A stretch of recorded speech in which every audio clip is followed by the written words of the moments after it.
ফেব্রুয়ারিতে ভোট না হওয়ার ষড়যন্ত্র করছে একটি মহল, কিন্তু জনগণ সেই ষড়যন্ত্রকে নস্যাৎ করে দিয়ে ফেব্রুয়ারিতেই জাতীয় নির্বাচনে অংশ নিতে চায়, এমন মন্তব্য করেছেন বিএনপির ভাইস চেয়ারম্যান শামসুজ্জামান দুদু।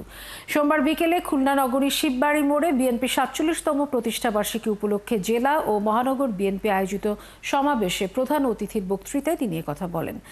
তিনি বলেন, দেশের জনগণ অধীর আগ্রহে একটি গ্রহণযোগ্য নির্বাচনে ভোট দেওয়ার জন্য অপেক্ষা করছে, কিন্তু আগামী নির্বাচনকে বিলম্বিত করার জন্য একটি রাজনৈতিক দল বিশৃঙ্খলা সৃষ্টি করার চেষ্টা করছে। তাই তিনি দলীয় নেতাকর্মীদের ঐক্যবদ্ধ থেকে সাধারণ মানুষকে সাথে নিয়ে আগামী নির্বাচনে ধানের শীষে ভোট দেওয়ার জন্য এখনই প্রস্তুত নেওয়ার আহ্বান জানান।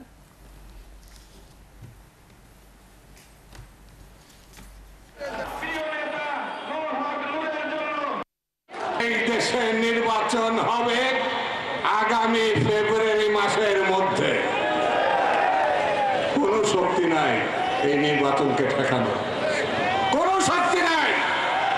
বাংলার মানুষ তার পছন্দের প্রার্থীকে ভোট দেবে, পছন্দের দলকে তারা ভোট দেবে।